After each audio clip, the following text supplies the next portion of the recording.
How are you doing today, my fellow conspirator and conspirators? It is, of course, I, your boy, Matty Milligan, and this is episode number 31 of the Underground Marketing Conspiracy. Woo! Today, I want to share with you three words that are very powerful.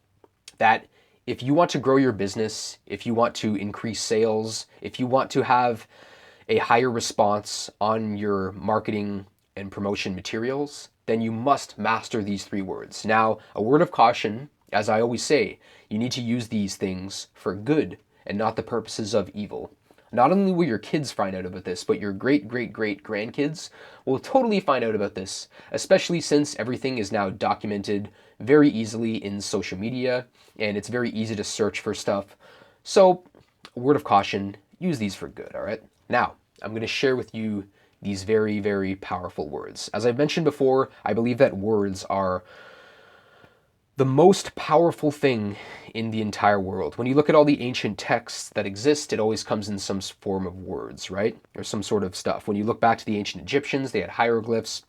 When you looked back to a lot of classic Greek stuff, everything is in Latin. And nowadays, everything is communicated in tons of different languages, whether it's English, Mandarin, French, Italian, Spanish, Portuguese, whatever the language is.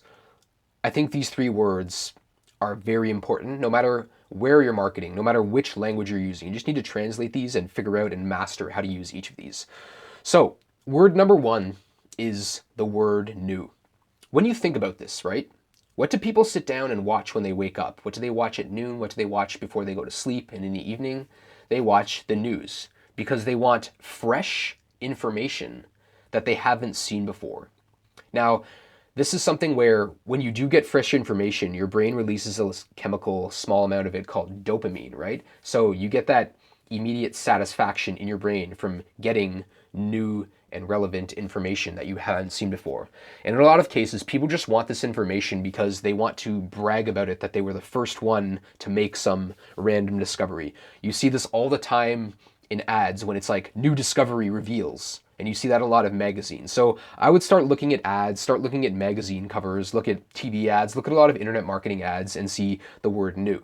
The funny thing about a lot of stuff is that there isn't really that much new stuff. Like the planet Earth really hasn't changed when you think about it. Sure, like you could debate there's climate change or whatever, and like people, maybe they're changing, but I really don't think so. The brain really has not changed that much over the last several thousand, if not tens of thousands of years. And even then, the planet hasn't really necessarily changed that much either. So mastering the word new is very important. Even when you look at a lot of ad campaigns, whenever I see Doritos, there was always like some new flavor of Doritos. It's like, I don't know, like the bacon poutine flavor. And people are like, what? New? I must try that right away. Same thing with Coca-Cola, right? When they had that new Coke ad campaign in '85. And that whole campaign actually bombed for that product. But what it did make people realize was that they actually liked the taste of classic Coke more than this new product that actually came out. And you'll see this a lot with marketing, right? People are always like, oh, I'm onto some new, especially internet marketing is what I wanted to say. You'll see this a lot with these marketers who are like, oh, I've discovered some new thing, some new little trick, some new business opportunity that no one else knows about. For me, I'm very skeptical and in some cases cynical about when I see messaging like that. I'm like, oh my God, rolling my eyes at that stuff. But stuff hasn't really changed that much, right? But when you master the word new, when you give someone the opportunity to consume information that they haven't seen before, this is really a chance to grab their attention, right? And it's funny because when you think about it, what's new becomes old very quickly, right? Even looking at the last 15, 20 years, like technologies like Facebook and Instagram, like at those point, if you're a millennial and you're like, or you're younger, if you're a teenager, you're like 15 to 20 years old. You don't really, like, you grew up in those. So those things are like old and outdated. Like you don't know what cassette decks are. You don't know what CD-ROMs are.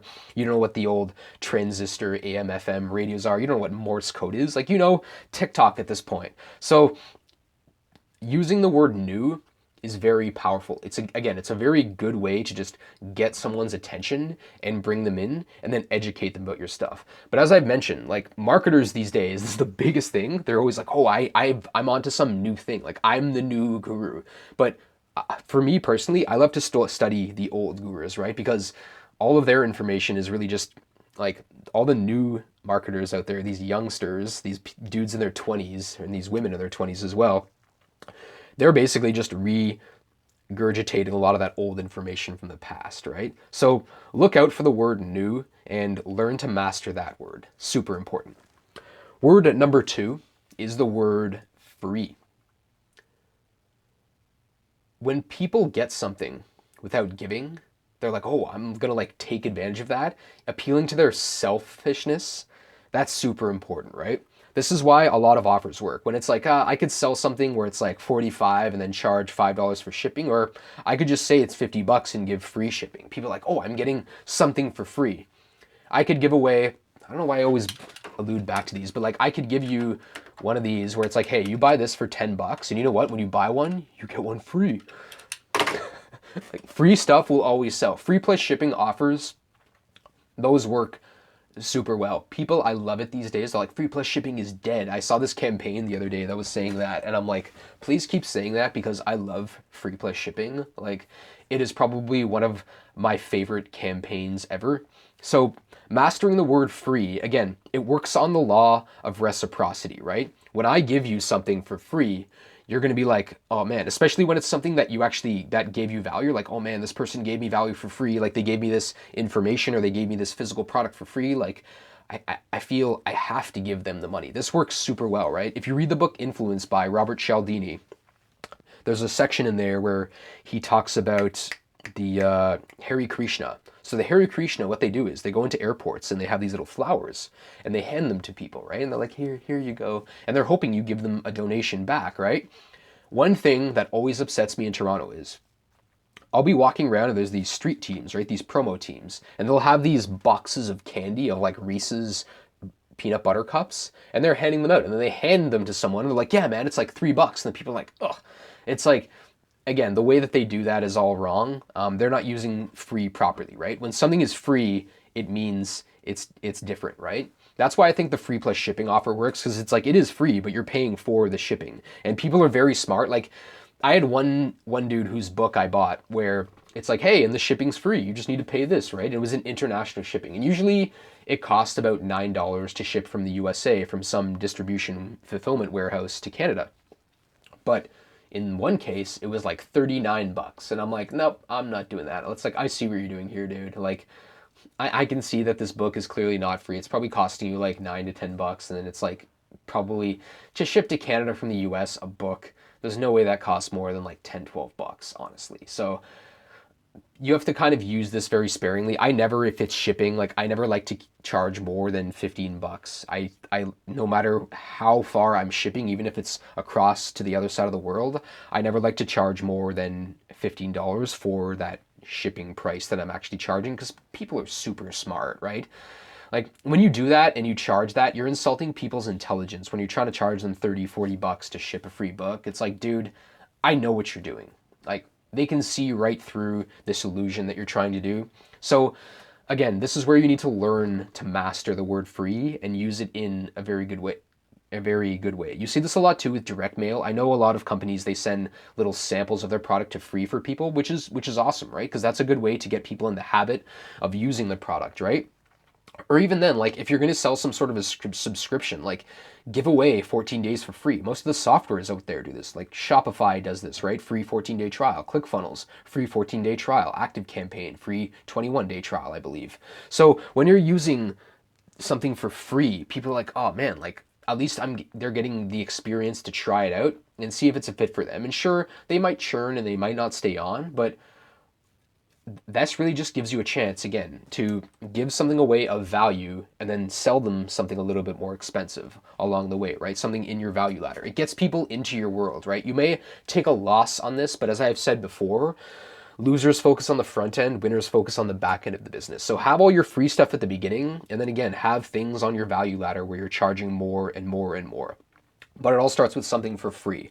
I like giving away free reports, free cheat sheets, free physical stuff, free videos that people can consume very quickly and get some value from. Any sort of lead magnet you can get people into your world and really start educating them and getting them on your own traffic list, whether that's their phone number, their email, or their messenger or push notifications. Getting them into your world with some sort of free item is a super easy way to do that. All right. So number 2 is the word free. Number 3 is the word imagine. Imagine will work so well. Like if you look at the company Disney, the empire Disney, right? Everything with them is imagination, right? One of the things I love to do is in my sales copy, and this is kind of a copyboarding principle, and copyboarding really quickly is just kind of taking sticky notes or postcards and showing the structure of what your copy is going to look like before you're even going to go into it. So it's like, okay, I'm going to start with like a question as the first part of the copyboarding. And then I'm really going to go into the problem, then I'm going to agitate it, and then I'm really just going to educate the customer more and more and break a lot of their false beliefs in that. And then eventually I'm going to introduce the solution, right? So what I like to do is when I'm actually introducing the solution and talking about that, after I've brought a lot of value and educated the customer about the product, that's when I'm like, imagine what your life is going to be like, right? That's why I like to, in some things, I'll introduce a problem where it's be like, hey, like, are you having this problem? Like, is your Nerf gun jamming a lot? Because that for me was a problem, and I actually bought new Nerf guns because of that, right? Or foam blasters, and it's like, hey, is your foam blaster like is it jamming a lot? Is it not shooting the darts? Are darts breaking because when you fire them, they're ripping? Is that happening to you? Well, guess what? Like, I know it's super annoying, blah, blah, blah. Anyways, what I do is, after I've kind of introduced my new little gun here, I'll be like, imagine what it's like when you're going to have a gun and it shoots the little, or a foam blaster, and it shoots the darts like perfectly straight. Imagine what it's going to be like when these little foam things don't break. Imagine what it's going to be like when you're in that awesome Nerf battle and you shoot that one enemy and you put your hands up and you're super excited and you win. It's going to be awesome, right? This is why when you look a lot of vacation marketing, right?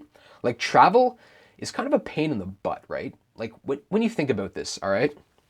It's like, all right, I'm going to spend all this time, I'm going to plan where I'm going to stay. I have to think about it first of all, where I'm going to stay, and then I'm going to think about where I'm going to stay, and then how I'm going to get there. It's like, then I got to like pack my suitcase,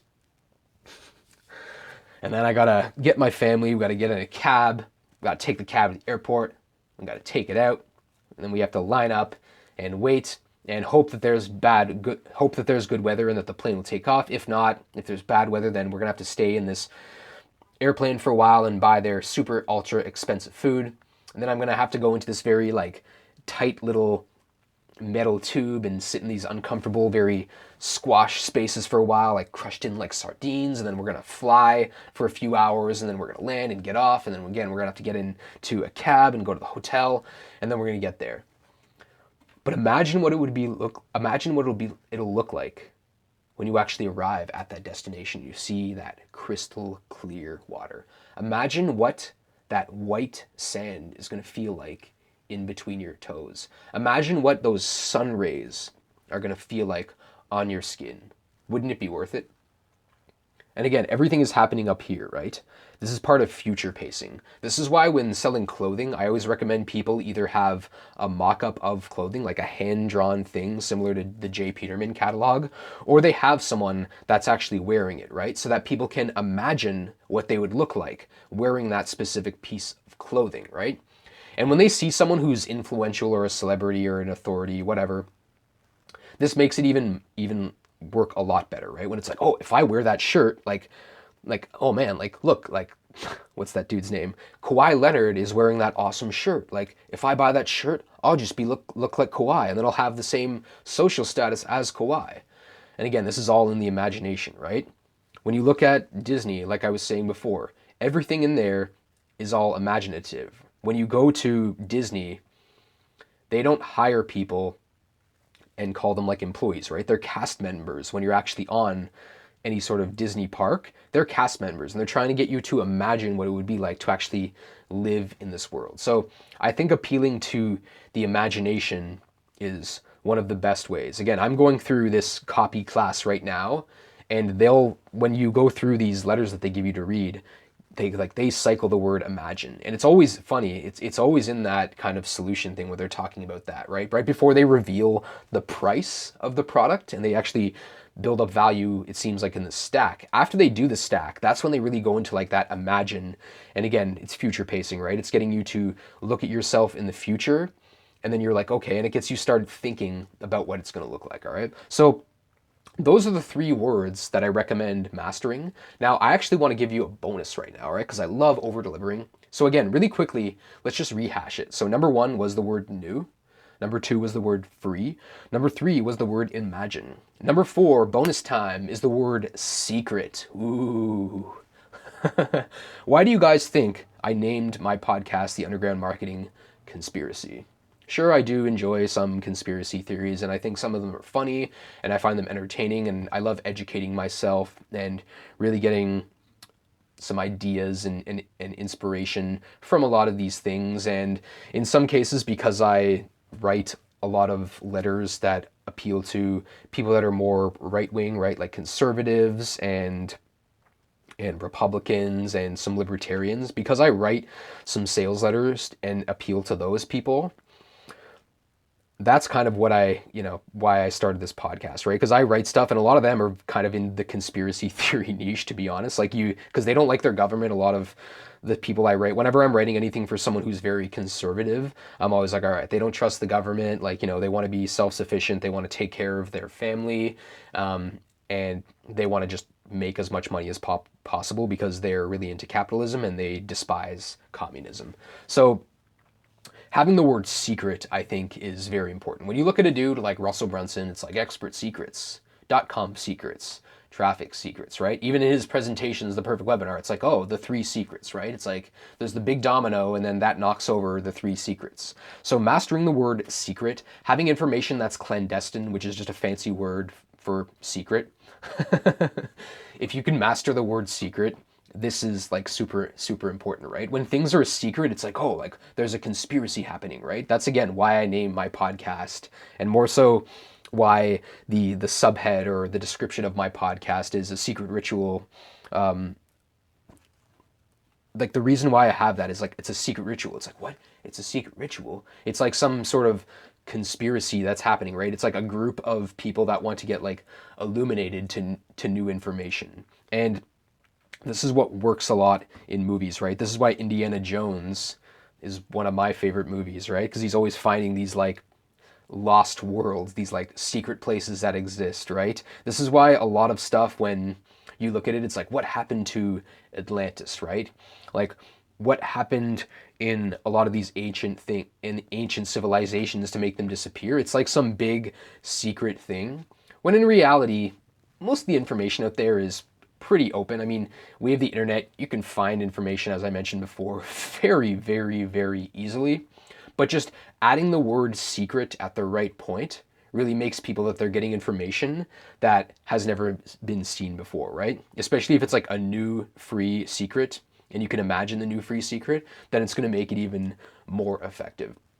All right, so I think those four words are probably the most important that you master. Again, mastering the word new, mastering the word free, mastering the word imagine, and then finally mastering the word secret. And sure, there's other phrases I'll give you in the future, or words, sorry, that I'll give you in the future that you should definitely look on adding. But I think using those four words in the right place, in whether it's a sales letter or your headline or your bullet points, or just in your body copy in general, adding those words at the right point is super important. Again, if you go and read some awesome sales letters, which I do all the time, you'll notice that each of those words are probably in every single letter.